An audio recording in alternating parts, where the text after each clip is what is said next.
Alleluia,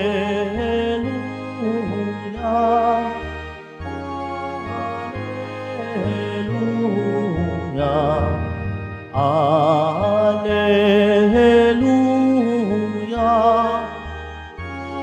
Alleluia.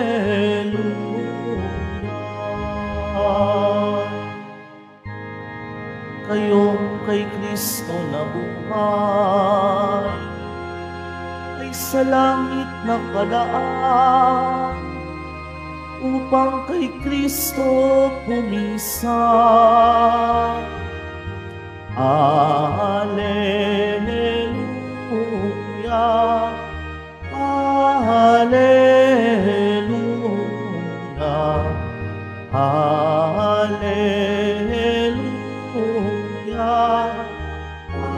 Alleluia.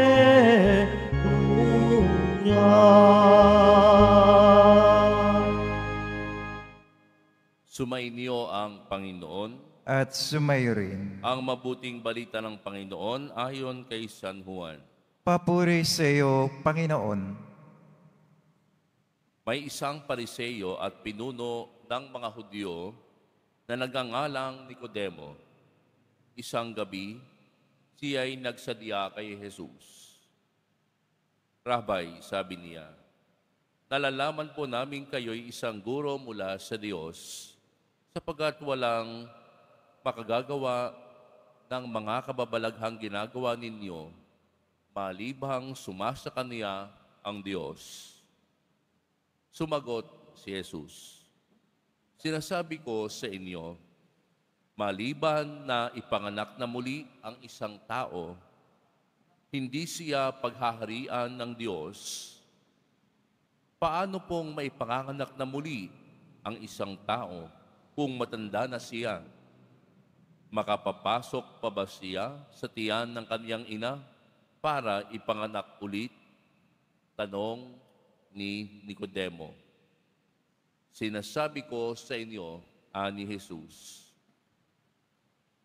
maliban na ang tao'y ipanganak sa tubig at sa Espiritu, hindi siya paghaharian ng Diyos.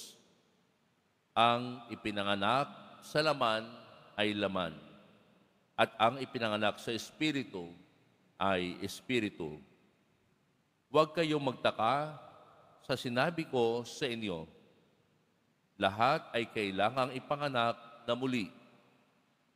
Umiihip ang hangin kung saan ibig at naririnig ninyo ang ugong nito. Ngunit hindi ninyo alam kung saan nanggagaling at kung saan naparoroon. Gayon din ang bawat ipinanganak sa Espiritu. Ang mabuting balita ng Panginoon. Pinupuri ka namin, Panginoong Hesukristo. Magsipo muna lahat. Isang mapagpalang umaga po sa inyong lahat na narito ngayon sa ating Basilica Minor at Pangbansang Dambana ni Jesus Nazareno, sa ating mga pilgrims at sa ating mga regular na mga sumisimba dito sa Quiapo. Welcome po sa inyong lahat. At ganoon din po sa mga sumusubaybay sa ating online. Welcome po sa ating pagdiriwang ng banal na Eucharistia.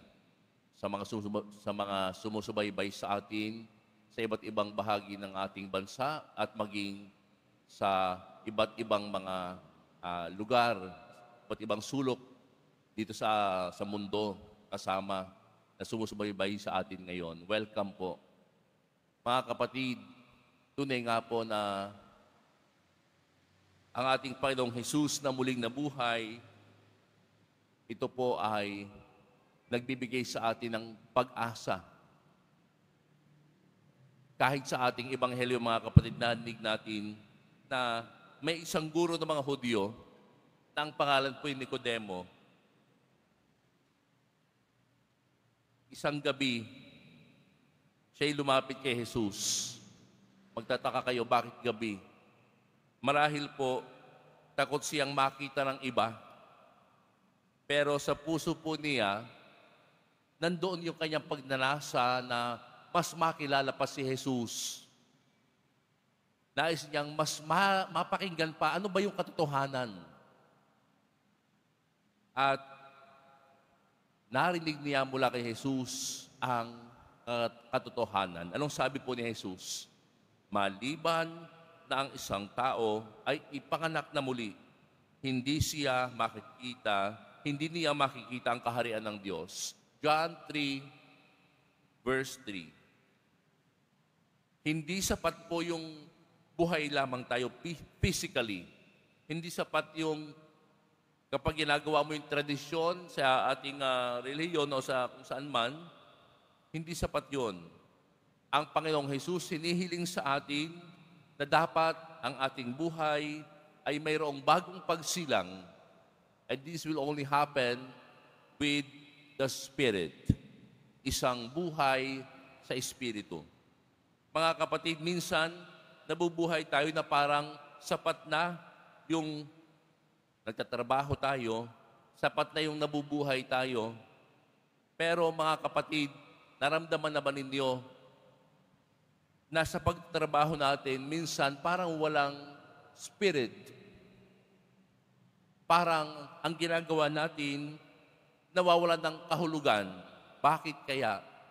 Ito'y sapagkat ang ating bawat pagkilos sa buhay na ito, yung pagtatrabaho, yung ginagawa natin na simpleng mga gawain sa pamilya, minsan parang nawawalan tayo ng gana sapagkat wala yung spirit. Mga kapatid, ang espiritu ay nagdadala ng buhay sa ating ginagawa. Buhay na may kagalakan. Kaya sa mga nanay na palagi naghahanda ng mga pagkain ng inyong mga anak, papaano ka gaganahan? Ito'y sa pamamagitan ng kagalakan sa ginagawa mo. At mangyayari ito kapag nandoon yung spirito. Mga kapatid, yung mga nagtatrabaho, lalo na sa ibang bansa, bakit natatagalan ninyo ang lamig? Bakit natatagalan ninyo na malayo sa pamilya? Sapagkat nagtataglay kayo ng pag-asa. Pag-asa sapagkat lahat ng ginagawa ninyo ay para sa pamilya. Bakit nagtatagal sa trabaho? Sapagkat para sa pamilya.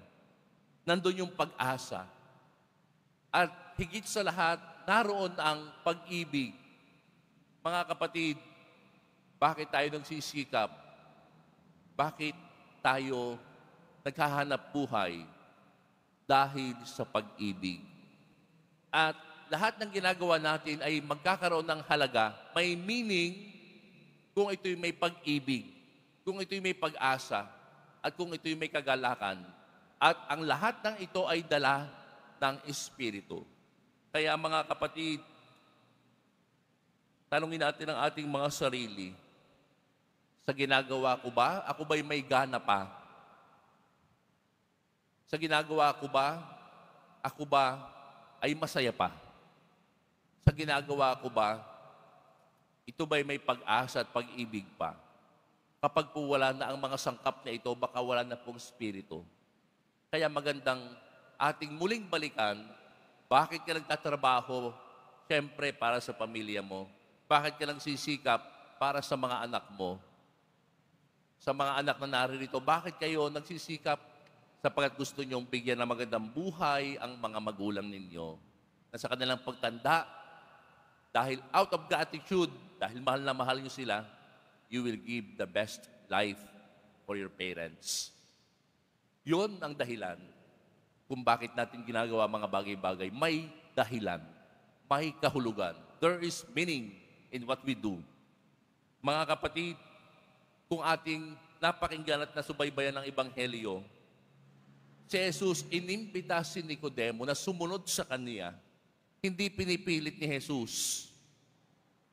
Siya ay nag-aanyaya, may imbitasyon, may panawagan. Ganon din po tayo sa araw-araw na ating ginagawa.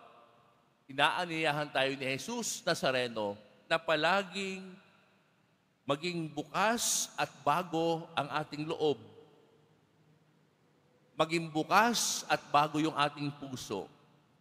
Sapagkat hindi natin lubusang maintindihan ang pagkilos ng Diyos sa buhay natin kung ito ay hindi nakaugat sa pagkilos ng Espiritu sa ating buhay. Ano ba ang kalooban ng Diyos para sa akin? Ano ba ang dapat kong gawin sa araw na ito? We should have time to pray. Lord, ano ang gagawin ko sa araw na ito? Kapag wala ng direksyon ng buhay, humingi ng direksyon kay Jesus Nazareno. Bakit? Sapagkat siya ang daan.